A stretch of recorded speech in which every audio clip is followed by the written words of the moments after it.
Hello and welcome to The Missed Q. I'm your host, Ricky. With me is my co-host, Jackie. And today our guest is Erin McIntyre. Woohoo! Highly anticipated guest. How are you?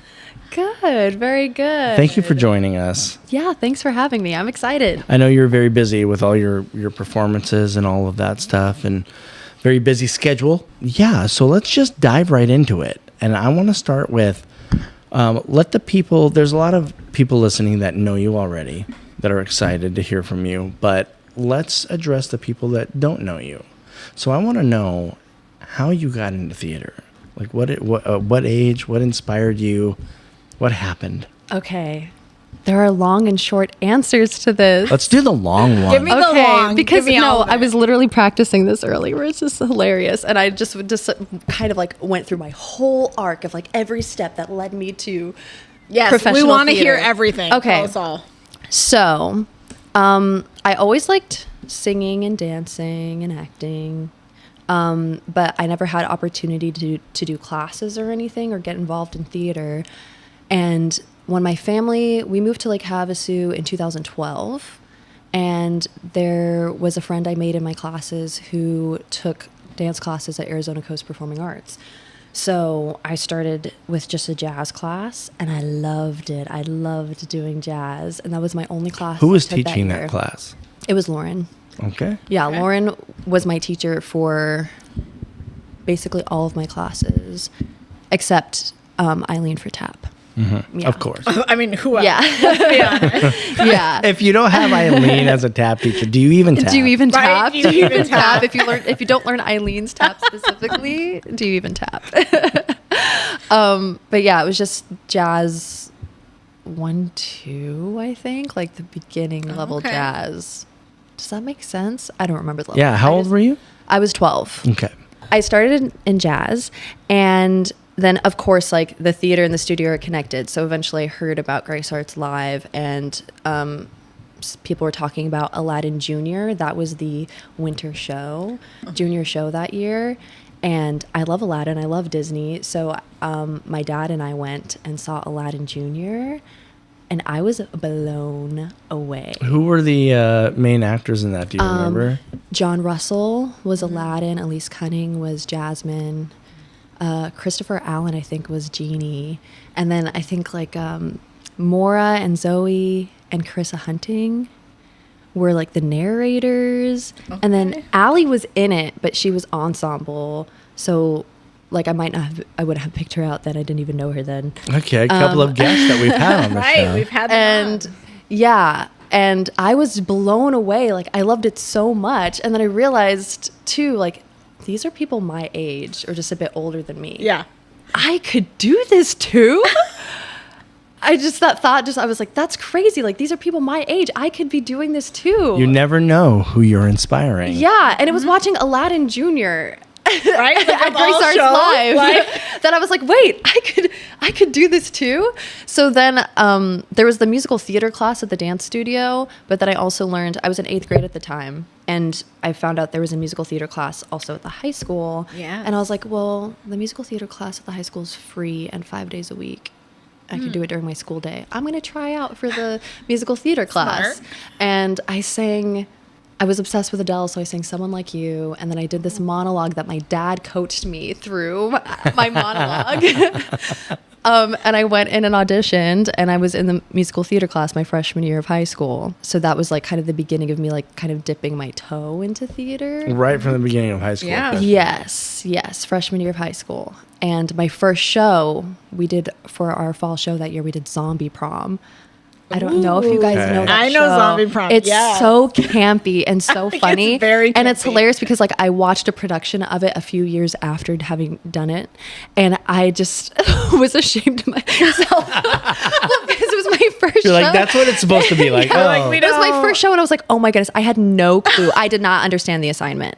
I did not know, didn't know. what I was supposed to be doing. I was just kind of like, I was a quiet kid who was like, I liked to dance and sing a bit. And it was my first time being on stage for anything other than like dance showcase the year previous. Right, yeah. So yeah, I did not understand like just how like funny and campy and over the top it really was supposed to be. So it's just funny that that was my first I love that it was zombie prom, honestly. Yeah. And it was such a fun show. And I Yeah. loved, like, that was my first time, like, learning harmonies. Miss Guy was the choir director at that time. And we would, have the sound cloud and learn the harmonies. And I'd be sitting at the kitchen table, like, going over harmonies for the first time. And I'm so enthralled by this because you were so good at harmonies. that hear took your- a long time to learn. I was not, like harmonies were so foreign to me, and I didn't know what and I couldn't pick them out. I had to practice them. I had to just practice them a lot. And then I remember too, like early on, like Maura and I would be on alto, and I could just hear her singing next to me really loud all the time. And so then I would just be like, I'm just singing what Maura's singing. Yeah. That's why they grouped them together. Yes. 100%. Yeah. So yeah, that was a bit to learn. But yeah, Zombie Prom was my first show. But then I wasn't like fully into theater. It was still kind of like, this is a fun thing. Right. Fun thing to do. Like And a I was, hobby. yeah. kind of And I thing. was still playing sports. Like I did varsity soccer. Sports or theater. That's the theme. I did varsity soccer my freshman year because Okay. the Lake Havasu High School So you team just conquer anything you wasn't do. that it was the team wasn't that advanced. I shouldn't be on varsity my freshman year. But I was on varsity. I was varsity, like I played varsity and JV. Like I played on both teams because the team wasn't that good. So I made the cut. You're like, I'm in. I was like, there's no way I shouldn't be doing this as a freshman. By the end of the year, like I had wanted to take more dance classes. I think maybe freshman year I added on ballet. So you were starting to find your passion at that time. You were Yeah. like, I'm leaning more Yeah, I into was kind of like this. figuring things out, and I didn't do any other shows other than the two that we did at the high school. I didn't had an audition for any Grace Art shows that year. I was just kind of like dabbling, and then through conversations with my dad, I realized I like dancing a lot more. Like I walk through the kitchen and I do practice my double pirouettes. I never kick a soccer ball around. Right. Especially because it's too hot out here. But I just I'm not ever practicing soccer, but I love dance. So I was like, I'm going to drop soccer and I'm going to do more dance classes my next year. Then at that summer between freshman and sophomore year was my first Grace Arts show. We did 13 the musical. Oh my I gosh. love Yeah. 13. I loved 13. 13. That's one where if you ever direct a kid show, that's what you're calling. That's if I ever get to start directing anything, Yeah. they would make me do a kids show first, and I said 13. is what I 13, would wanna do. absolutely. I think I I was love that I was show. acting coach for that. Oh, I really? think. I was like so unaware of what was happening around me at that time. that was your first show, It was right? my first show. I didn't know. Like I was there like even providing acting coaching like there was for older people in the cast that I like never got to 'Cause that connect was with or John get to know because it Russell. was like their last. Right. Some of these like seniors graduating, Mm-hmm. that I had like no clue who they were. It was like John and Tarneem and Cody Ali Hunting Schuster was and great. Betsy and Cody. yeah. Yeah, the Huntings. Yes. That was like the last show the Huntings did or something. Yeah, Before and that they was left, like one of which was Betsy's. where it's like there were so many people. It's like, oh, all these people, and then they left, And then I they was like, disappeared, and you were like, okay. Yeah, all these greats, and you're like, where are they now? No, Yeah. Betsy. Yeah, we just had Betsy on the cast party episodes. Yeah. Oh, yeah. and it's crazy. That was, I think, her first big role, or at least Yeah. one of them. So it's crazy to see how far people go. Yeah, it's such a good show. I loved doing that show. I got to dance and sing all the songs, and it was a I great like show. the music for that show. Yeah. Yeah, it's Yeah. so good. That's a good first experience. Yeah, So it's not like- absolutely. it's not like you had just some Yeah, random yeah, kids show experience, like a workshop or something like Right. that. Yeah. And kind of brought up like that's a. When people talk about their first shows, I'm just like, "What's your first show?" yeah. And mine was The Sound of Music. Oh no. it was, which I'm grateful for because it was very much an introduction into musical theater, but at the classical level. Yes. Like it was like, well, let's start from the beginning. Right. Rodgers and Hammerstein 101. I mean, that's basically the beginning. Exactly. Yes. I love that. But yeah, no, there's a definite there's positivity in knowing all of the different styles and stuff of Oh, absolutely. Of theater, and I appreciate so classical much and- the classical singing and the storytelling. Now and there's the appreciation, traditional and then musical there's straight up liking to do it. Yeah. Oh, I love singing more classical stuff. Really? I have to learn how to sing pop rock contemporary stuff because that's You just what is naturally happening now. gravitate Yeah. But I toward- naturally don't want to sing that, and I naturally want to Yeah. sing like Your Daddy's Son from Ragtime. Oh my You know what? Oh my. Okay. I So- would like that. That's all I want to sing every You're like, day. can I just sing ragtime, please? Yes. So her and I were discussing before you arrived. Aida. Yes. Because I said, I was like, honestly, I've never met Erin until today. And I'm like, but what I have seen is I've seen clips of her and things. And I said, and one thing I have seen is her and Aida, which I have a love for that show to begin Yeah. with. And I was like, I have a huge respect for her and her talent. And I'm like, so I could just talk about her and Aida all day long. That like, was such a difficult show vocally. Like I had to Oh, yeah. work hard. Yeah. I was learning the music the summer before because I was like, I'm going to be Aida. So I love have that. to, I'm the same way. I'm sorry. So, If I they had to announce start a show, learning it. if they announce a show, you go, "This is the role I want." Yeah. It's not for another year, but I'm still gonna. Yeah. I'm going to be get it. ready. Well, I'm yeah, gonna you risk. I'm gotta gonna be risk ready. heartache of losing this part just to be super prepared for it. Yeah, absolutely. Especially because like it was just all the belting in it.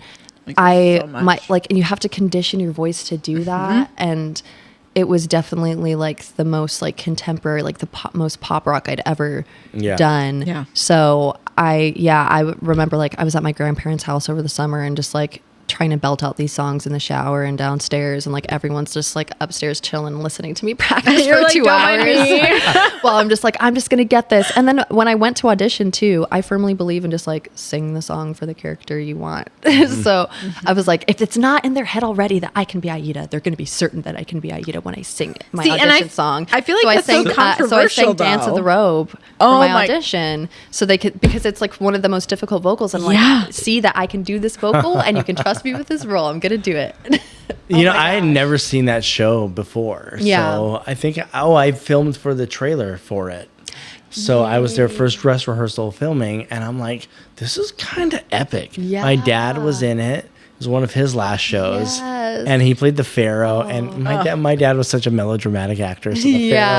Pharaoh, like, spoiler alert, the Pharaoh gets poisoned at one point. Spoiler. Yeah. my dad milked it for Oh, everything. he But he was did. so proud to be a part of that show because it was you, Richard Bermudez. Yeah. It was, and Yeah, and Jabril came in for that one. yeah, too. there was such a talented cast. And then like Grace Amy rented Campbell. out those lights. Amy Campbell was Amy Campbell. It was one of her first shows, and I was like, "Who is this powerhouse so right good. now?" Yeah. It was such a good production with an Yeah. all-star cast. I was amazed by it. Yeah. No, I felt very special being able to do it because like the set they built, and Grace brought in those lights. I don't know what they were called. Like the rented those like disco moving strobing. Oh, those Yes. gobos. The gobos, yeah. And there was just like so much extra Added in. put it yeah. into It was making the production incredible. happen that I was like, wow, It was this is so really good. Yeah. big. It was Yeah. so good, but even with all of the all-star cast there was, you carry the show. You are Aida. You were make or break. It doesn't matter how good everybody else is. You could make or break the show, and Yeah. you made it. It was amazing. It was one of those rungs on the ladder to success for you. Yeah, absolutely. To show like I have the skills to do this. Yeah. And you work hard for it. Yeah, So- absolutely. So, speaking of working hard, like I want to know, and I want everybody else to know what you go through, what you've gone through, the training, the self-discipline, and the rehearsals, whether it's rehearsals that are scheduled with everybody or you just being in your room, extra not being able to sleep at night and running the show in your head. Because I Yeah. do that sometimes. If I can't sleep at night, I will run an entire show in my head Really? when I'm in a show. Yeah. Wow. I don't do the running right before bed thing. I can't She's relate like, that's to Oh, that. I'm crazy, just Ricky. crazy. You're weird. I can't relate to that. I've had the occasional nightmare of like, I'm on stage and I don't even know what the show is or what my Right, lines you're like, what am are. I in? What's happening? Just What is this throw me costume? on, and Who I don't am even- yeah, exactly. But yeah, when it comes to the work and the preparation for a show, yeah, you definitely just in advance of even rehearsal starting, especially if you have a lead role, start learning the music and practicing the music because yeah, it is a lot of like conditioning and figuring out how you want to sing certain parts so that when you're going through the first music rehearsal, you can basically just sing everything. So you have to put in that work. I usually just put in that work before you even start rehearsals. Yeah. You learn all the music and I that you think have that's for like important. for solos. And then even ensemble, like you can kind of like listen to the soundtrack and kind of know what stuff sounds like. But especially if you're doing a principal role, you know you have certain solos, learning music before even getting to music rehearsal. And sometimes showing the passion that you have for a role. One of my first role with lines where I got a microphone, it was a huge deal. I'd been in theater for a few years. Finally got a microphone. I played Tommy Gillis in The Music Man. Oh, yeah. And I was so excited. And I showed up to auditions, and there was just they gave you script pages, and that's when we like read lines and stuff back then for auditions. And I'm standing there, and there's a page cut off, and there's one more line for Tommy Gillis on the next page. Well, I had studied so hard for this role that I knew that line. And I remember looking up at that cutoff and saying the line and looking right at the director, and just to let them know, like, I know this part inside and out. Yeah. Yeah. I have dedicated myself to this. If you cast me, I will work as hard as I can. You know, That's so good to like have the scenes already. you just prepared. have Right, to. you already have know. you have to show up being able to conquer any competition. Anybody that wants to step to you, you need to be able to go, I've done as much as I can. So then if you do lose a role, you know it's for a good reason. Right. Well, and Absolutely. again, That's going not like in, I messed up and I didn't give my best. Correct. It's like with the puzzle of this cast, I didn't fit into this. They went It's all about the vision. director's vision Yeah. and going in knowing like I want this role, I'm going to come in prepared, and if that means I'm singing a song from the show for my audition, like, okay, Yeah. like, I want you to see that there is no one else that should do this role but me. Yeah. So I'm going to show you what I have, Oh, exactly. whether it's the lines or the music, like Yeah. let me show you what I got. Yeah. And I mean, exactly. I feel like I've lost some roles just because I'm like 6'4". You go in super prepared, Yeah, over preparation is prepared, key. and I always accept that, hey, I might lose a role because I'm too tall. Because like, let's say it's Cinderella, for instance. Okay, they're gonna focus on the right Cinderella before the right Prince Charming. Yeah. So if they cast a shorter Cinderella because they're a powerhouse, I may not get that role. Right. I will say that I'm too old for that role, Yeah. but that was just an example. No, but thinking Yeah. even like just you cast a younger Cinderella or you cast a older Cinderella, then Yeah. that Right. really Who can be then the opposite? in that kind of Like show. You're picking that Allie first. for me is like, okay, I can play the role then. If Yeah. Allie's playing the other role, cool, I can do Right, it. you're like, yes, I'm in. But Yes, because Allie has such a wide range of. Yeah. she can play younger or older. She can play like- younger, older. She Yeah. can play so many different types of roles. Absolutely. Yeah. Yeah, Absolutely. but you wanted to go back. Yes. Tracking back. 13 the Musical was my first musical Yes. at Grace Arts Live. And then what I started happened? taking more dance classes. I gave up soccer. So sophomore year, I decided I got more involved. I did my first adult show was Annie, Oh, okay. which I have a funny rehearsal story for that, but maybe I'll come back to that. No, I'm like, I want to Maybe I'll come back to that. I'll remember that for another segment. But yeah, Annie was my first adult show. And then I kind of just slowly got more involved in the theater, but I still wasn't very confident. I didn't even like audition for the spring season that year. And that was when they did Shrek the musical. I loved it. Oh my God, man. I love Shrek. Was And it the- Sweeney was it Todd, I the- think too. Sweeney Todd Oh, and okay, Shrek. And yes. like Sean was in those. And I just love that season. I didn't even audition for it because again, I was like still unsure and like not confident. And like when audition time comes around, I'm like, oh, maybe I won't. like maybe. But then my sophomore year, Tarneem was in my musical theater class at the high school. And I just remember sitting, watching her do like, it was literally our performances for our final exam. Like people had to do solos, or maybe it was her senior showcase. Whatever reason, she had this song. I don't even remember what song she was performing. But I was just sitting in the little theater. It's just our class. And she's, just performing full out this song. And I was just floored. And I was like just so caught up in the emotion and everything that she was delivering on stage. And I just realized like, I want to do that. I want to, even if it's just a couple of minutes in a show to have that moment when you're like really connecting with the audience and you're riding that same wave. Whatever, That's all we look for is the moment. Whatever the experience is of just like you're wrapped up in this. Yes. The audience is just pulled in and in it with you. I'm like, that's what it's about. That's what I want to do. And so it was literally that moment watching Tarny and Bybee during musical theater class that I was like, I really want to take this more seriously. Like, I want to do this. Like, this is really special stuff. I want to do this more. And so then I just like started getting more serious, and I was doing my junior year, then I was doing every single Grace Arts show I could. So I was just in the ensemble of like every like 5 out of 6 Grace Arts shows for the season. And then I did I added acting onto my classes at the high school. So I was doing musical theater, acting, and Grace Arts live shows. So I was doing like 9-11 shows that's a huge amount. doing junior shows, adult shows, and the shows at the high school. I was just I doing remember as you in many shows as I could. I remember you in White Christmas the first time we did it. You were one of the opposite I was doing Rita and Rhoda, and we were hiding in that. We were hiding in this. Yeah. Oh my goodness. Good times. But yeah, that's crazy. Yeah. So I decided like I'm gonna get serious about doing it, and then I just started doing every show I could, and I started voice lessons. That's when I started voice lessons too with Sean Tamburino. Mm-hmm. And that's the thing too. I was convinced that I would never be able to belt. Like, I just didn't think I had it in me, and like. Miss Guy, our choir teacher, like she was trying to like coach me to like sing out, breathe, but I just wasn't getting what she was saying, and I was trying my best. And my 30 minutes in a voice lesson with Sean Tamburino, and he had me belting. And that's the thing, it's like, different voice teachers for different people, I believe. Yeah, I fully believe like someone can say the same thing and they add one slight difference to it, and all of a sudden like your brain like connects with it, and then magically you're belting, and you're like, oh. Okay. Yeah. All right. Good to know. Yeah, absolutely. So that was the start of like working on the voice, like junior year of high school. I'm like 15. First it was working on the passion.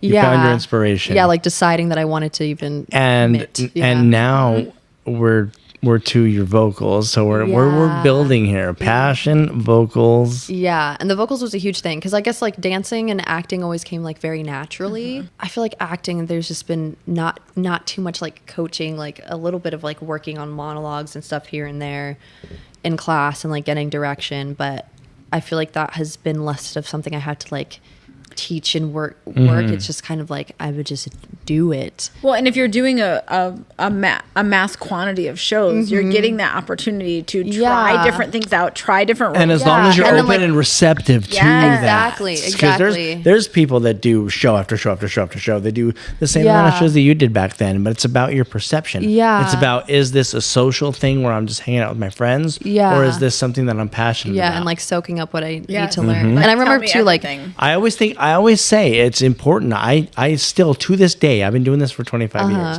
and I'm like, what can I learn? I want to learn one thing from every single show. Yeah, and absolutely. at the closing day of every single show, even up till Willy Wonka, I was like, what did I learn from this that I can add? And we talked about that during the Willy Wonka cast party episode. Like, give me notes. Tell me something to work on. I don't want to sit there and get nothing. Honestly, when that happens, no, I get mad. I never believe it. I'm like, you have no notes for me? When Grace would give me notes, I'm like, are you sure? Yeah. Because I can think of. I think I can think of some. Can I give you some? Weird. I have some. I was like, I think I can think of notes. Do you? You can't say. Are you sure? Nothing. You can't be everywhere at once. So there's things you missed. Let me tell you that. Here's what they are. It's like there's a thing in this scene that I kind of want to work out. Yeah, and then it's frustrating sometimes because you're like, well, I want to really nail down this bit or whatever it is, or this interaction, but I don't want to encroach beyond what I should. Yeah, so. absolutely. Especially like when you're working scenes with people, like you're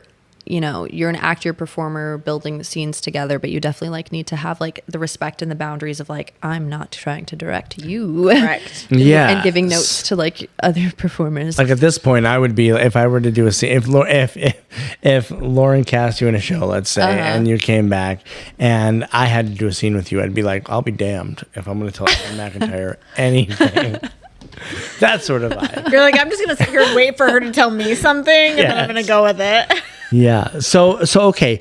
your vocals started improving. Yes, absolutely. And that was a struggle, like through those like last 2 years of high school, like that was a huge thing that I had to work on, and had like a lot of self-esteem issues. Well, and at that age, you're dealing with that sort of thing. You're also dealing with your voice changed at that point. It's like 4 years ago. So it was definitely a task. But I'm like, I work hard, but also sometimes I'm like, I don't work that hard. I do work hard though. But my thing is like, I wasn't like, oh, I'm going to like just practice stuff just to practice. There was maybe a couple songs that I was like, I love this song and I'm taking it to Sean and we're going to work on it just because I love it. And he's like maybe giving me a new audition song, but there's a purpose behind it. Like it's for an audition, right? Or I'm learning this for a specific role, or I'm learning this because I want to do these songs in the showcase at the high school. So anytime I was like working on something, it's because like there was a purpose for me doing this performance, and like, or setting myself up for a role. So every time like I was putting work, it wasn't like, you know what, I should work on my singing today. It was more of a, I need to prepare for this next thing that I want to do. So I'm going to work and make sure I'm ready for this next thing. And then that I'm ready when I hit the stage, or I'm ready when I'm working for this because. So it's not like this driven, like I'm just always thinking of singing and doing this and improving this specifically. It's always, I have like a goal of something I'm doing, and that's what's pushing me to work on it. Goal oriented. Yeah. That is the something takeaway. That's what's driving you towards that. Absolutely. Yeah. And so then it became like, it was a more natural process, the improvements. And I made huge improvements like from beginning of junior year to like graduating and going into college. Like there was just those 2 years, like I just made so much improvements in my voice and state and performance and everything. And it's constant. Like even in the last year, my voice has improved more. Like it's a constant thing, but it just happens with like, oh, I need to be able to achieve this level of singing for this audition or this role. And you just keep working on what the next thing is. And different opportunities come to you, and you're like, okay, well now I need to be able to focus this classical side of my voice, or now I'm going to be in Mean Girls and I have to really hone this contemporary side that I'm not used to doing. Absolutely. And that's where even for Mean Girls, when it came to, I was in the ensemble, and then I was cast as the Katie Heron understudy. And just for reference, what theater was this? This is La Mirada Theater for the Performing Arts in La Mirada, California. Yes. McCoy Rigby Productions, they're the producers. And I auditioned on Actors Access. Okay. My agent and I both submitted me for, got me for Regina self-tapes. Or no, maybe it was Gretchen. She got me Gretchen, EcoCast for Gretchen on Actors Access. And then I got myself EcoCasts for Regina and for Ensemble. And then for the Ensemble, you could choose to also include songs and sides from another principal role. And my agent advised that I also do Katie. So I almost didn't even submit stuff for Katie.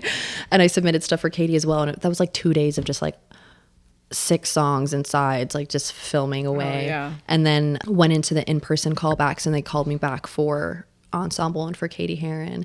And by that point, again, because I've just like had to work on my voice so much over the years for like auditions and different stuff constant I've wanted work. to It's do. constant work. Yeah, no, that's where like specifically like auditioning and self-taping, it helps me work on my craft all the time because I'm having to learn a new difficult song for whatever thing. And just like the practice of like learning it, taping it, and sending it in. And it's not even just like belting out a song, learning how to belt a song. It's also learning how to take care of your voice. Yeah. So you can survive all of these things. Absolutely. And two, I've learned how to sing with less effort and sing in a way that's more healthy as well, instead of like pushing and straining, because that's like the instinct with belting. I've learned that a couple years ago when I was 38. I was finally like, oh. But I mean, it's not something you like. It's natural to like push and strain. It is. Sorry. And I've been doing voice lessons for the last couple of years with Pedro Ka'awaloa. He was our king in The King and I. Okay. And I started doing like just Zoom voice lessons with him, and he helped me so much with like finding strategies and warm-ups and ways to practice songs to sing with less effort. And it helped me so much when tackling pop and contemporary musical theater, like pop songs and contemporary musical theater. It's just so much easier for me than it has been like in years of doing theater. And I'm a firm believer in like having a variety of people work with you vocally. Yeah. Like I've had some amazing people help me with my voice, and then I will go with someone else and I'm like, oh my gosh, no one's ever told me that before. Yeah. And now this is so much easier. Like it's just having the different perspectives come in, like build how you're performing and how you're preparing for roles. And yeah, things like absolutely. And like too, with every show I do and like working with different cast members, different directors, choreographers, you just learn different things. And it'll be sometimes like that's just a small little hack that you're like, this is going to make my life so much easier. You just always learning something new. Yeah, for sure. Like your amazing wig hack you're going to tell us all. Yes. Oh, please. So you have to wait for the day in the life for that one. But that'll be a few months from now. Yes, a few months the end from of the year. Okay, so you've talked a lot about what inspired you to get into theater, what inspired you in your youth. Now that inspiration has brought you to a professional level that you're at now, what are your inspirations now at that level? I'm assuming that you still have the same inspirations as before. Yeah, well, I've even had to like reflect back. Like there was a time in the Mean Girls rehearsal process that it was just very difficult. Like the rehearsals were difficult to get through. And just like, if you're just like down and you're like, oh, what am I even doing this for? This isn't fun right now. What am I doing this for? I'm not cut out for this. Like those moments it's a roller coaster and things happen and you're like, oh, you just have a rough day and you're like, what am I doing? Why am I here? And I actually I thought back to like, I hadn't thought about it for a long time, like thinking back to that moment of watching Tarneem and like, I'm like, especially because I am really pulled to dramatic work too. Like I love a dramatic story and I love making people cry. And obviously that's not happening in Mean Girls. Not necessarily. There's definitely some like emotional moments, especially towards the end. But my role specifically, is more like energy and dancing. And it was just taking a moment to like think back, like, okay, why am I doing this? Like I'm trying to share the story. Like I want to serve the story and I want to like people are escaping and coming here for whatever reason to enjoy their evening. They spent their hard-earned money on a ticket. And like how can I like best serve them and make them smile or bring them energy that I'm bringing on stage. And just like serve the story of what's going on in general. I think it's very interesting that I asked you what your current inspirations are, and you instantly reverted back to your original inspiration. Yeah, I was like, that's which speaks volumes. Yeah, I was like, this is why you got into it. This is why you're here. Like, that's what started everything. That's why you're here. So I guess the question should have been like, why? What's your inspiration to like? Where are you at as far as like the next step? That's a great question. I'm sure you work with some amazing people. Obviously, like I have kind of like goals every year, every so often, like new things I want to do. My goal this year was to just do another contract on land because I had been on Royal Caribbean cruise ships I spent 13 months total. Yeah, we haven't even ship. gotten there. And I know. And then I had gotten the offer from Royal Caribbean to do Glinda. Okay, so hold on a minute. Hold on a second. So let's go back real quick. Okay. Let's just skip right to where you graduate high school and you've conquered so many roles at Grace Arts, which include some of your top roles at Grace Arts Live. Yeah. Well, okay. So Aida. Yeah, so that was all through college. So that was a big thing too. Like those roles were in college for me, and that was an important thing that I did. That I stayed in town after graduation. My dad taught at ASU at Lake Havasu, and I would have being an employee of ASU, I could get a tuition waiver, so it was just going to be cheaper to go to school, but at any of the in-state schools as well. But staying at Lake Havasu, it's like, well, I can still be doing Grace Arts. Like I can still be working on performing and doing theater and being very active in theater while getting my degree. And like, that was like, that was a good move for me. Like just to keep, because again, I don't know if I would have survived a BFA program, honestly, at the level I was at graduating high school. I think it would have ruined me. Some of like the stories I hear of BFA programs, I don't think I was at advanced enough of a level and confident enough to make it out of a BFA program. I don't think it was I don't think it would have been for me. So for you, it was more experience. Yeah, it was. Yeah. And I think that's just super important to just do it. I was like, there's a lot that you can learn from being taught and like taking classes, and there are some things like, well, like specifically voice, like classical training, like opera classical training. I met some people on contracts that have that training, and I'm like, that would have been good. I could have studied voice in school. Like that specifically would have been like really great for me. And obviously like my dance technique, like that could have been, there's different acting techniques, like actually learning these things could have helped me, but just doing it improved my skills and improved what I was doing on stage every time. So college, then I started getting my first principal roles in adult shows. Like I hadn't done any principal roles in adult shows until college. And then it was Ado Annie and All Shook Up, and Lorraine in Ado Annie in Oklahoma, Lorraine and All Shook Up.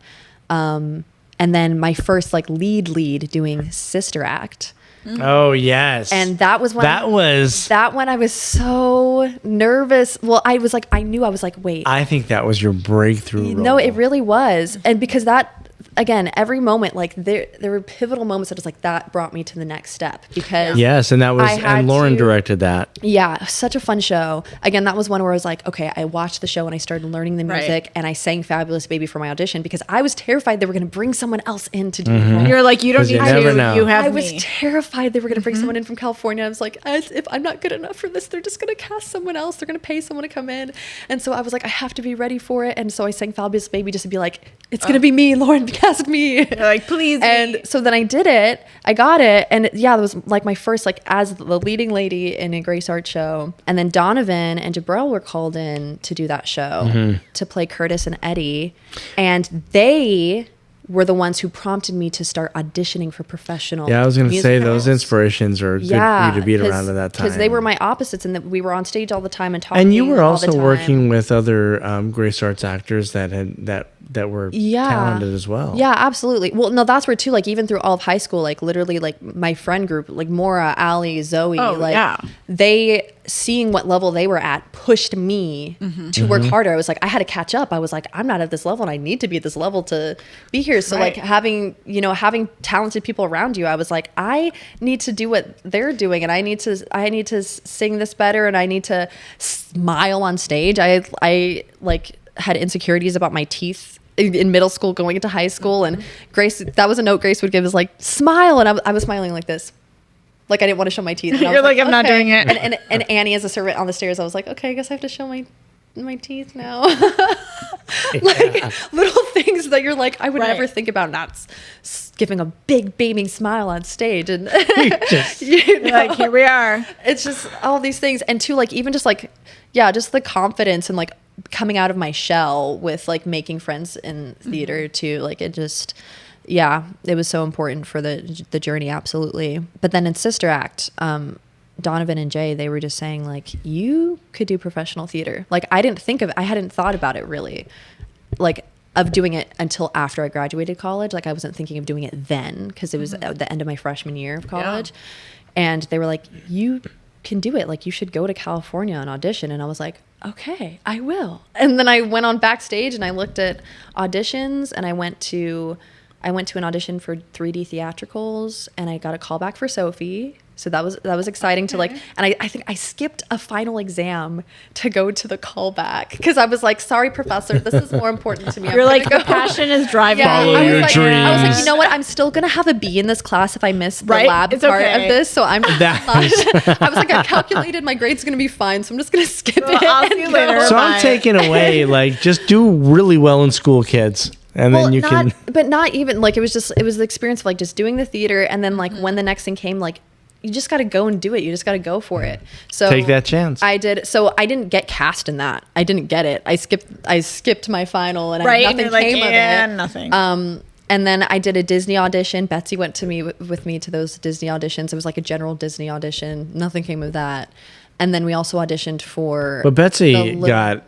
She did it, later on doing the character stuff. Yeah. There was like a couple different audition things. So the one that we like sang for, like nothing happened there. And then she did like the character work to do that. And that was very cool. So like how in those moments when you're auditioning for things and you're getting rejected or you're not hearing anything back, like how does that passion continue? Like how do you keep moving rejections forward? Can be hard, but it's also like there's always something else to audition for. And I think it's hard if there's pressure on like, I'm doing this one audition, and if I don't get this role, like my role, like it's the end of the world. Like there's definitely certain auditions where it bums you out a bit more to not hear back and not get cast. When I was in LA, I was auditioning for Anastasia, which is the next show that La Mirada is doing, and I was called in for ensemble Anya cover, and I love Anastasia, and I was just like reading through the script and singing the music, and the music is so much. It's a beautiful amazing. show. And I love singing that music way more than I liked like the Mean Girls music. I was like, I could sing it,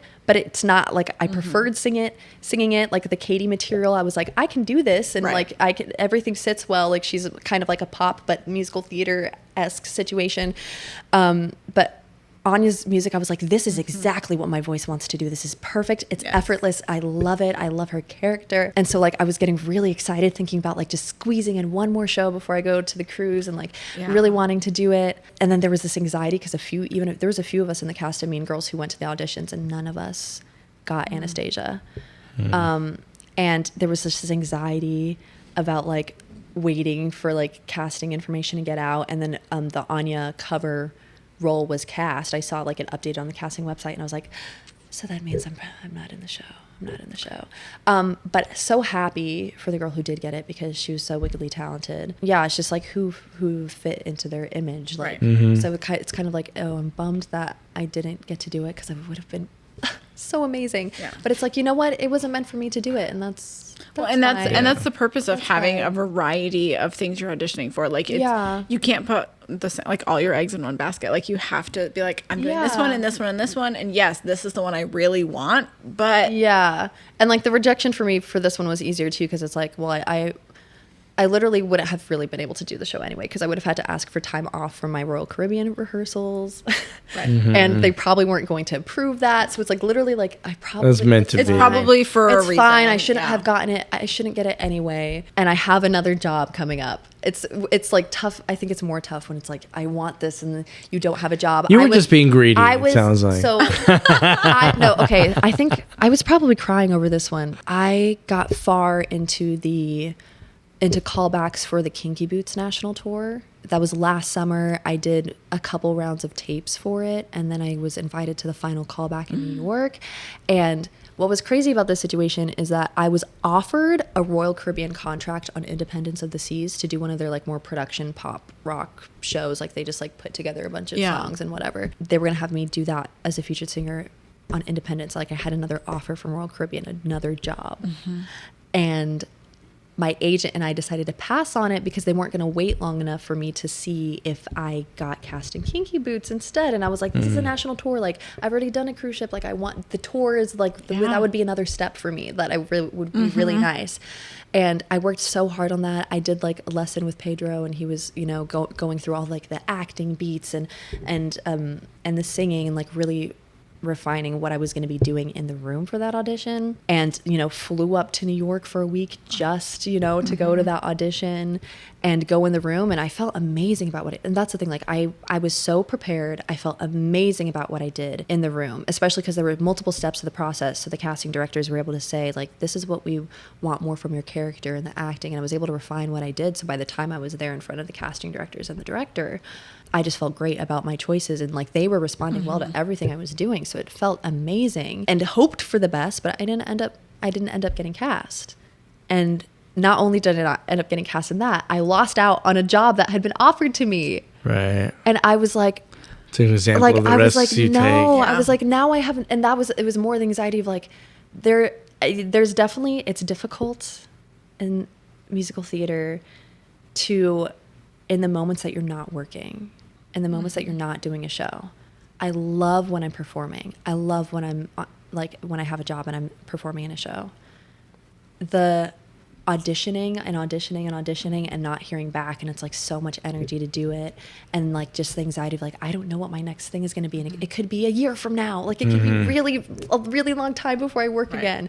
It's really difficult. And for that, like in that moment, I just had my moments of like being really bummed out about like missing out on 2 opportunities and like, oh, I could have been employed and now I'm unemployed and what's going on. And so then I was like, you know what? I was talking to my dad. I was like, you know what? I'm going to do some dance classes while I'm here in Havasu. And, you know, I started substitute teaching at HPA or something. I was like, I'm just going to I'll work and, you know, make money doing that. And I'll keep auditioning and I'll keep working on stuff and I'll keep working on my craft. And I'm not just going to like waste this time.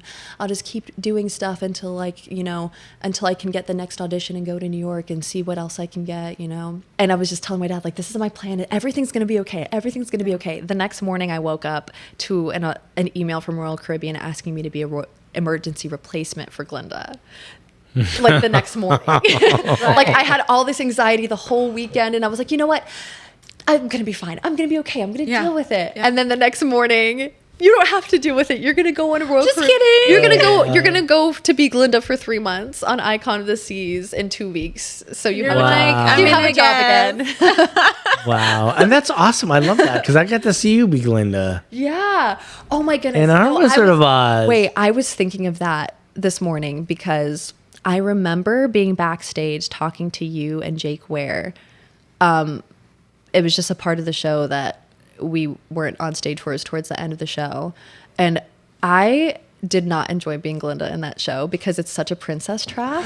And I don't like a princess track. I love to be stressed and constantly on stage. Like I love it. I love it. I just love to be active in the show all the time. Right. And so, especially because I wasn't Aunt Em in that production either. I was just Glinda. So I came in for Munchkinland and Poppies. And then I said, click your heels, goodbye. And then you were like, so I had like 3 moments on stage. Yeah. Like, I didn't think about that because once I went on, I was on as the team. Yeah, and so I remember like talking to you guys. I was like, guys, if you were doing a role like this on Broadway, would it be worth it? Like, could you do it for a long time? A role where you're just like chilling backstage most of the time, and then talking, we were like, well, yeah, it's Broadway. Me and Jake were like, absolutely. And I was like, you're right, I would do it. It would be fine. But I was just like, man, this would suck. And then I ended up, I'm doing Glinda a lot right now. You're like, oh, wait a minute. So I just think it's just so funny that I was complaining about that role. And that's what I've been doing since 2024, understudying the role and then now being brought back to like do it for a full contract. Yeah. Like for like 10 months on the ship I'm going to be on. Well, you were talking to the right contract. guys. That's a long time. You were talking to the right guys for inspiration. Yeah. We were like, yeah, do it. It's just so funny that I was like complaining about Glinda and I'm spending like 2+ years. I know, and now here you are. And on doing with the Wizard of Oz. It's funny how it all works out. Yeah. It was just so funny. So you have your contract coming up. Yeah. When do you leave for that? Rehearsal starts May 28th. Okay. And then, so I'm flying from Vegas to Miami on the 27th. Okay, I was going to say, where are rehearsals? Yes. They're in Miami on the FIU campus. Okay. They have these beautiful studios. Multiple like music rooms. They have a gym set up for performers, and they have multiple dance studios, and they also have a room where that you can do. There's flying in a lot of their shows, and you like learn. They have like small setups so that you can like learn your flights and like what you're doing. Yeah. And then there's an office run that you do. So you do about a month. Well, for Icon of the Seas, you do a month of rehearsal. Most other shows. Like we're doing 2 months of rehearsal for these 2 shows. It's a long time. Most shows, they're like in and out in a month, like doing all of their stuff. But it's because they're newer and bigger shows. So it seems like that's kind of like the Grace Arts rehearsal schedule. It's very quick and.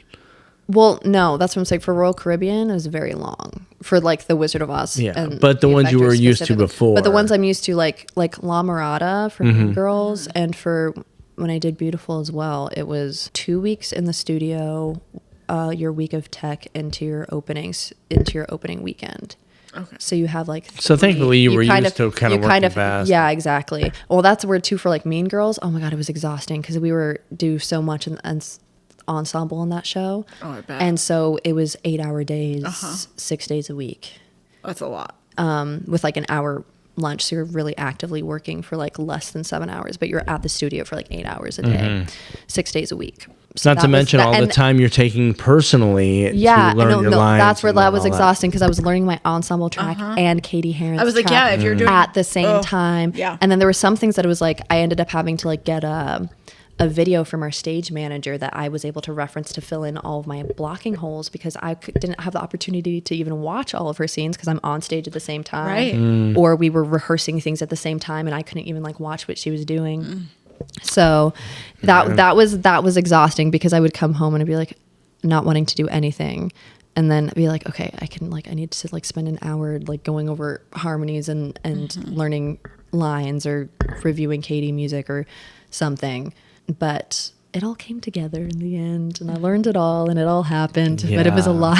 Yeah. It was exhausting. Well, there's so much that happens in those rehearsals, but then again, to be successful in those rehearsals, you're putting in all those hours on your own ahead of time. Absolutely. Or during and at the same time. Which yeah. is No, that's where it's like, it's never like just getting it done at the studio. Like you have to do work outside of your call times. Yeah, for sure. Which is why they ask, like, do your homework, do your homework. Especially like choreography, like you learn choreography one day and then you revisit it a few days later and it's like, you better know what you're doing. Hopefully you've been working on that. When you revisit it, it's like, okay, I need to go over this so I don't like just mess everything up in front of our choreographers. So what's your favorite type of stuff to do? Like as far as acting, like dramatic or comedic? I love dramatic. I love drama. I love to sing a ballad. I just love drama. That's my space, for sure. And vocally, I mean, I think I know the answer, but more contemporary or more classical? More classical. But I've learned and opened up to the contemporary stuff for sure. But I love the classical piece. So is there any possibility that you could be seen on the Grace Arts Live stage again one day as a returning alumni? So to speak. Maybe it could be fun. I really enjoyed being able to do Wonderettes over New Year's because that is my favorite show I've ever done. That's an incredible show. That is my favorite show. What was that like returning to that show after what?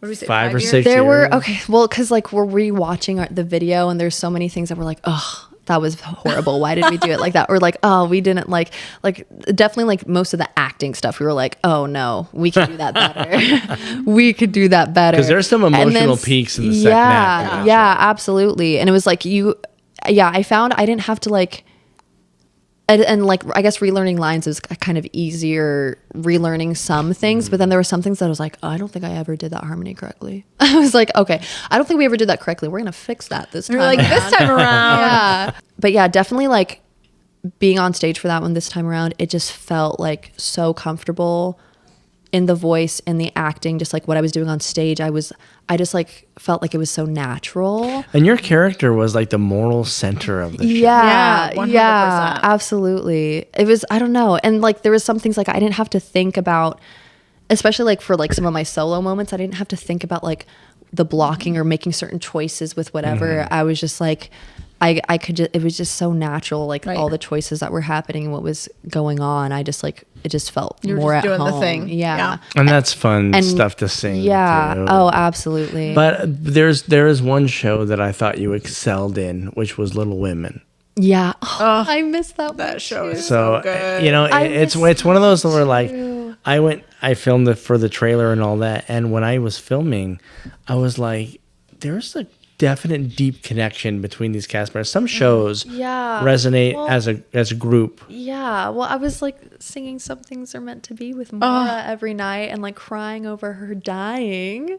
Like, and that role, and because we were sisters, like Maura and Chloe and Erin and I, like, we just and how all cool knew each other because so they well. inspired you to start theater. Yeah. And here you are being on stage acting in these Celebrating that moment. With yes, and not just in some cheesy show, but like Little in Women a of dramatic, all. like Little Women is such a good show. I love it. It has all that amazing. you have all the comedic moments and these like, oh, of course, that's how sisters fight. This is how family is Yes. with each other, you know? You know, like the first love and the awkwardness of some of that and like figuring out like what am I going to do with my life beyond like childhood? Like when I have to graduate into adulthood, like I don't want to really do that. Like, can I just stay comfortable at home? This is my safe space and these are like the people I love and I want to stay here. And then going through the like just devastating losses and how do you move beyond that when things change in horrible and unexpected ways. It's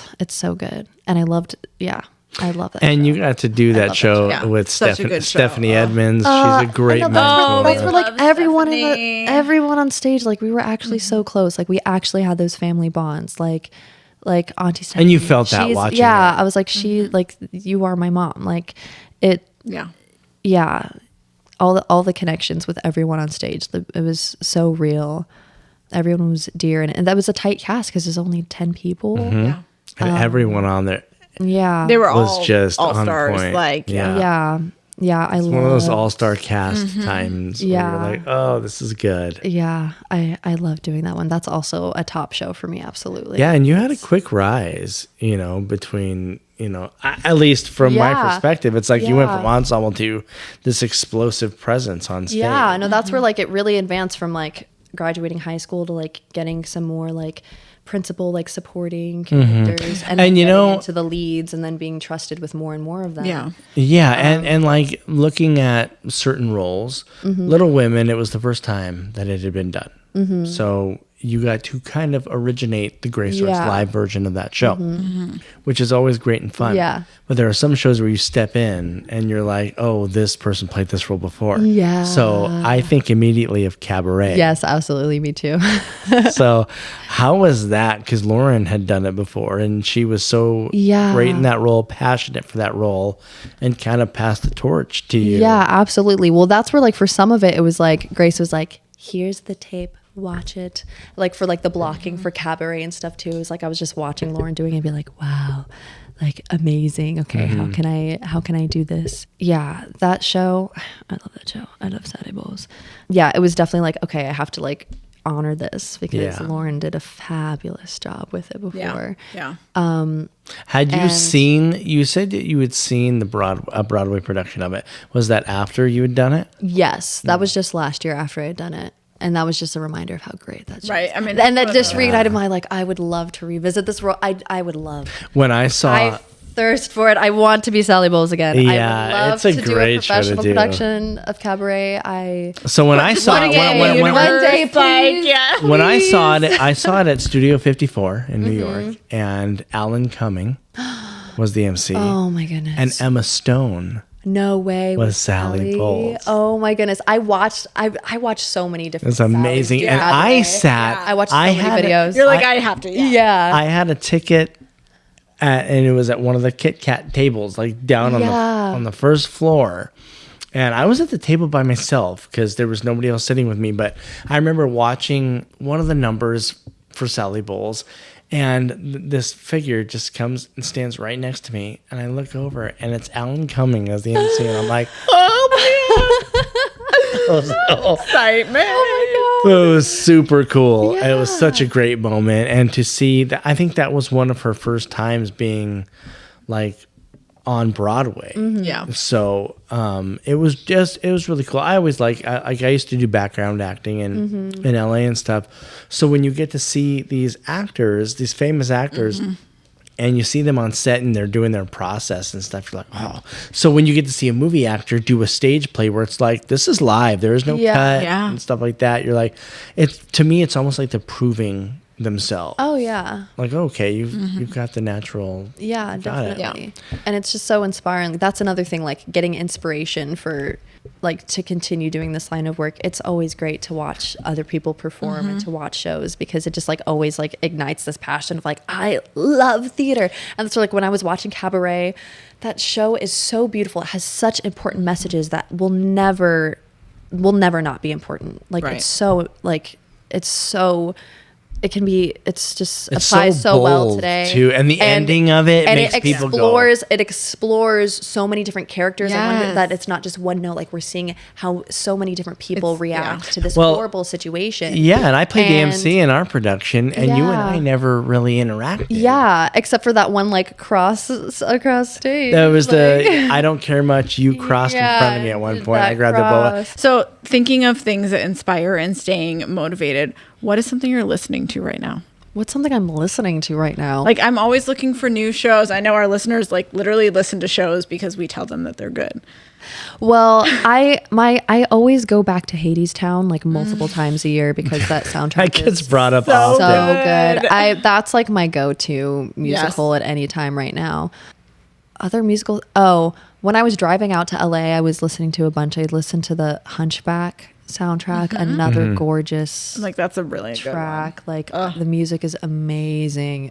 Such good composition. Yeah, those were some more recent like musicals. Otherwise, it is like I'm listening to like pop and jazz and different things. Whatever, whatever is fitting the mood. Yeah, I'm a firm believer in that. I feel like people are like, "What do you listen to?" And I'm like, "It depends Whatever on what fits the mood mood I'm that in. day, Like, honestly. it could be anything." Yeah. So I want to jump to the main question of this podcast. Have you ever missed a cue? Yes. Okay. Tell us. This goes back to Aida actually. Okay. It was opening night and, you know, all the adrenaline is going. I finished my first song of the show, The Past is Another Land, and it was, you know, felt all the emotion and all the adrenaline of like singing this in front of an audience for the first time, and the audience is clapping and loving it, and I'm running off stage like, yes, I did it, that was amazing. On to the next thing, run to the trailer, get changed into my clothes. There's no one there to help me for some reason. That's fine, just gonna get changed. I exit the trailer and Jay is out there like, you need to be on stage. What are you doing? You need to be on stage. And I'm like, I was so confused. I was like, You're like, why? I just nailed what I did. So. I was like, what? And then Richard comes up the stairs like, you need to come on stage now. And I'm still so confused. And then they usher me on stage, and then I'm on stage and they're doing this scene. It's this scene where I literally don't say any lines. I don't have a single line in this scene. After the Egyptians have captured the Nubians, I have this whole, like, you know, it's like that fight moment with Radames. Oh, yeah. I sing The Past is Another Land. And then the next scene is the line of slaves, the captured slaves walking around. And then I'm picked out of the group. I believe picked at that moment to serve Amneris or like have a specific Yes, I feel position. like that's yeah. And so I just completely was like, okay, I'm gonna go on to the next scene, which is my scene, should be my scene with Jay, right, where we're talking. No, where I have lines. It's the one where I just walk on stage and they pick me out and talk about me, and it's like 15 seconds. It's so quick. But you sound like you're making excuses. I just completely forgot about it, and I have no clue what they actually said on stage, but they're like, Jay or Richard's like, oh, where's the girl that you were talking about? And he's like, Alf. You know, like they have to improvise. One moment. I'll go get her, and then he ran out. Improvise, and like they have to go get me because I literally was in the trailer. And you're like, why is no one helping me change? Yeah, I was like there. The people in it was all the Egyptian ensembles in the trailer, and they're not usually there. And I was like, why aren't the girls here? Like no one, You're like, none of the Nubian girls are here to help me. And whatever, I'm just gonna quickly change, get myself ready. I'll be there, you know, to be ready for my next scene. And I was missing a scene at that moment. Oh my God. I was missing a scene at that moment. But here's a takeaway. People. I don't know, maybe some people noticed something was off, but people I spoke to that night had no clue. They usually never do. Had no clue anything. Yeah. And the messed up thing is when you mess up and somebody covers for you, it looks like they messed up. Yeah, it does. And no one knows it was actually you. They were like, I don't know, but Richard was weird in that scene. Yeah, Richard was weird. That's so strange. No, it was just me not being on. Aida was gone. Aida decided not to show up for that scene. It's so crazy how the world ties because I together. completely just didn't enter when I was needed to be on stage, and I was in the wrong. Then I was also in the wrong. I'm like, costume. you were probably in the wrong outfit. I was in the wrong costume. Oh my gosh. But again, no one knew, and I was like, there was a line that Jay would say about my new uniform that I was wearing, and when that line came up, I was just like, oh, this is so weird now. You're like, It doesn't wait, I was already apply wearing because this? I was already wearing it, but the audience doesn't know. No. Yeah. They don't notice it, And they don't see the show notice it. multiple times. They're not tracking every single thing And- that you are because you've done it. Yeah, a million times. and that's where this is a key takeaway to the audience not seeing, knowing it. Like, it doesn't ruin the show for them. Like, you think you've ruined the show. Yeah. You're like You internal. killed the illusion. You're internalizing this. Like, I just screwed up the show. Like, it's horrible now. Or like oh man, that was so stupid. Why did I do that? You gotta brush it off and keep going, and really, like, the impact of the show, everything will be what it needs to be. You're part of a still. bigger picture, and Yeah. that's important to remember that. Yeah, like it's literally it's fine. Like, Well, and we and you say- don't have to dwell on Right. don't have to dwell on that moment and beat yourself up about that moment. You just have to keep going on, and then I'm never gonna make that mistake again. I'm never gonna make that mistake. I've said that a million times. Well, and we say all the time, did you tell the story? Did you Yeah. progress the story forward? Yeah. At the end of the day, did you tell the story where the audience understood? Yeah. And It sounds like she almost didn't. I mean, it sounds like she messed it up a little, but It came around. We Yeah, did it fixed itself. And It was I fine. didn't miss a line. see, there you go. That's important to know. I said every word I needed to say that day. I just wasn't physically on stage. Yeah, that was absolutely the worst. Yeah. That's good. Oh my gosh. So, what's next for you? What's your next step? Yeah, so I'm going onto the cruise ship. It's a year-long contract, May 28th to sign. We sign on the ship in August and then sign off the ship June 12th of next year. Oh, Wow. So as a performer, I mean, that's That's a a long great time. contract. No, it's to have. great. I mean, the steadiest jobs that you can have are cruise ships, tours, or Broadway for live theater. Like that's the most consistent performing you're gonna get, and long-term contracts you're gonna get. Because like otherwise, if you're working at different regional theaters, you have 2 months maybe. La Mirada is a 6-week contract. You might have like 2 to 3 months at one spot, and then you have to get another job, and you have to get another show somewhere. So Stressful. yeah, falling into like doing cruise ships was a huge blessing because it pays very well. I've now been able to I'm just only performing, and I'm doing that full time and not having to do anything else because it's consistent and it pays so well. And I needed to it's- be on a and it's cruise great. ship. And yeah, the experience is great. fun. Like you get to meet all sorts of people. I love the beach. I love scuba diving and snorkeling and all that. Yeah. So you do that. I now have It's like, oh, it's my day off, and I happen to be in Jamaica or something or I was whatever. like, I'm gonna get off of it, going to the beach in Mexico and just have a good time. Yeah, so that's beautiful. And then just being able to perform. Like you'll have maybe a rough day, really tired because you've been doing the same thing for 6 months, and you're really tired. But then you get ready, you warm up, and you get ready for the show, and you do the show, and you just get this energy on stage. And I'm just grateful that I'm here and that this is what I'm doing for work. It's Can you feel the ship moving while you're performing? It depends. Because it's a very big ship and we're in the Caribbean waters, they're relatively calm. But if there's ever a storm or more wind and more waves, there will be times it's funny on stage. There's a specific scene at the end as well, the balloon scene before Dorothy takes off, where it's all the ensembles just everyone's just standing there looking at Dorothy as she says goodbye to all of her friends, and the ship rocks and everyone's Hold or on. I've even had moments when I was dancing in the ensemble of doing a specific move in the effectors, and we're squatting low, and then all of a sudden you're it's hard to squat back up because the ship just went boom. What a fun challenge. Yeah, so it definitely does happen sometimes mid-show where you're ooh, it's a rocky show. And that's where there's some roller skating, flying monkeys roller skating around the stage. They'll cut that if it's too rocky and they feel it's unsafe. Okay. And there's certain flights that will cut in shows if people feel that it's unsafe to do that because of how rocky the ship is. But most of the time it's not an issue. It's just on very specific bad weather situations. Okay. Yeah. Wow. Well,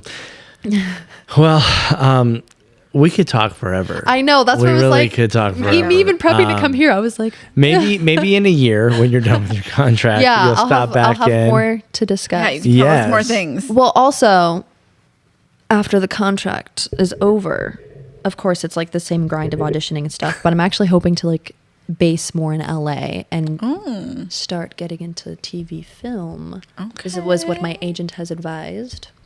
So that'll be a new exciting, whole different world to explore because I have no experience with camera work. So well, then you can just take the Miss Q along with you and do a little day in the life for us. So I'm excited to have something new. And that's the thing, like once you get settled into performing and doing things professionally, it's like, wait, there are so many avenues of different things I can do as a performer and still be working and enjoying what I'm doing. And there's like TV film, there's voice acting, there's like just singing gigs, like making your own sets and doing stuff. So I'm like, especially because I already know this, I've done the Wizard of Oz before, like it's going to be a very chill rehearsal process for me and like very chill just like doing the whole contract because I'm familiar with everything, that I'm like excited to use some of my energy to think of like, okay, what can I do to like use my talents in other ways to like branch out what I do as a performer beyond you know, beyond the musical theater, to like what can I do in addition to this. So I'm excited for that. Well, we might branch out into doing some remote interviews on here. So maybe we'll hear from you sooner. But actually, you have a sort of masterclass coming up, right? Yes, we have to advertise this. Okay, yeah. Yes. So next Saturday on the 23rd. I think it's the 23rd. Yes, that's correct. It's the 23rd. Yes. Okay. Next Saturday at 6 p.m., May 23rd, come to Arizona Coast Performing Arts. I will be doing an industry class and Q&A, just sharing, you know, casting websites, how do you audition, how do you self-tape, because that's what I do most of the time rather than in-person auditions, how you prep for work and show up to work, discussing actors' equity and agents, and also be just opening up to Q&A of questions people might have of just the things I've learned doing professional theater. So that's exciting. The Grace Arts Live Youth, anyone interested in learning more about professional theater? Where can they find out? Where can they find the information? I believe Lauren has posted it on Grace Arts Circle of Friends. I think it's also on the Arizona Coast Performing Arts page. Yes. Okay. Yeah, the info. And maybe we'll share it. We'll share it on the Miss Q social media as well. Yeah, I made a little flyer. Actually, we have shared it on the Miss Q. We'll share it again. We'll share it again. Look at the flyer if you don't remember this information. But 6 p.m. next Saturday, May 23rd, Arizona Coast Performing Arts Dance Studio. Amazing. Come and sit in, and I'll just share some Learn all industry knowledge about how to do it. And how not to do it. That's like, these are the things I learned, so maybe you can like step in. Yes. Knowing what to do a little bit more. Yeah. And it's free. And it's free, so just show up. Or donate to Grace Arts Live Youth Theatricals. That's an important thing. And as we all know, there's no excuse for a missed or late cue. This episode of The Miss Q is brought to you by Anderson Auto and Power Sports, proudly serving Mojave County since 1999 with top-tier rides and hometown pride. Whether it's roads or waves, Anderson's got you covered. Follow The Missed Q on Facebook, Instagram, Spotify, and YouTube. And remember, there's no excuse for a missed or late cue.